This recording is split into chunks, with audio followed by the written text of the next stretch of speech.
In this last lesson, you'll learn about evacuation strategies and PEEPs. So, let's get right to it.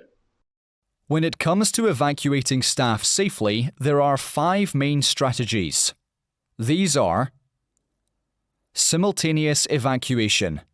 All people on the premises will walk through the escape routes in a calm and orderly fashion, obeying any instructions the fire warden gives them, and then assemble at a specific designated point.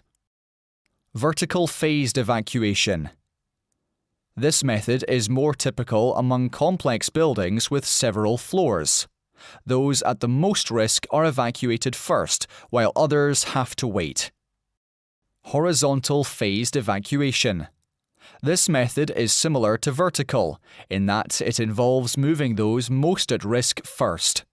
However, it's used in premises like hospitals or care homes, and it allows people to be moved to different, safer rooms where treatments can continue. Staff evacuation or silent alarm.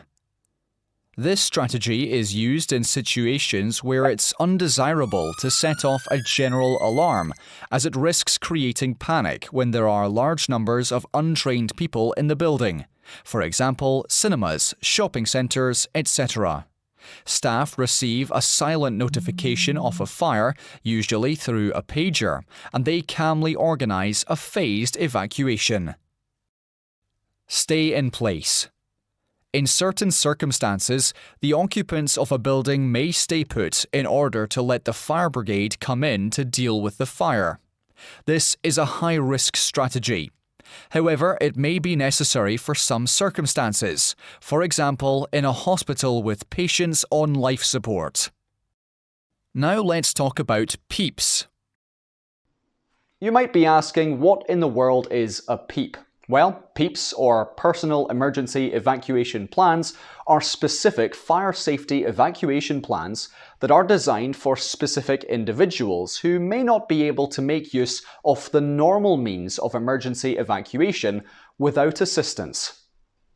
The development of such plans is primarily the responsibility of the employer, or the first responsible person. However, the fire wardens should assist in the development of these plans. So, who may need a PEEP? Under the Health and Safety at Work Act 1974 and the Equality Act 2010, workplaces of all kinds are required by law to provide reasonable adjustments to their workplace if anyone requires it for safety reasons. People who are in need of a PEEP may be disabled individuals or impaired individuals. This can include issues related to mobility, sight, cognition, or hearing. Expectant mothers or nursing mothers. Anyone with good reason to not be familiar with the premises or evacuation procedures. For example, part-time staff, new employees, or visitors. Anyone working in an area where the fire alarm is inaudible.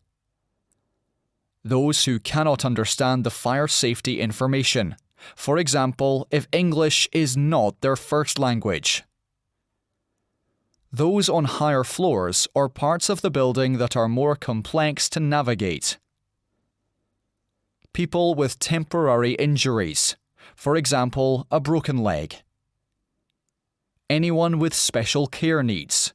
For example, the residents of a care home. A PEEP should contain information about the specific safety measures that need to be used in case of a fire for specific people. This could include the following: visual alarms, for those hard of hearing. Vibrating pagers, for those hard of hearing or in isolated parts of the building. Braille signs, audio alarms or tapes, or large print, for those with visual impairments. Assistance from a designated person, sometimes known as a buddy system. Special arrangements, ramps, firefighting lifts, evacuation chairs.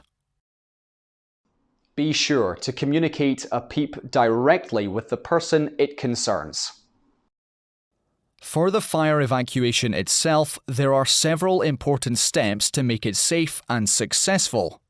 While some of these vary based on the specific evacuation strategy your workplace uses, some general guidelines are often the same, such as: obey the instructions of your fire warden.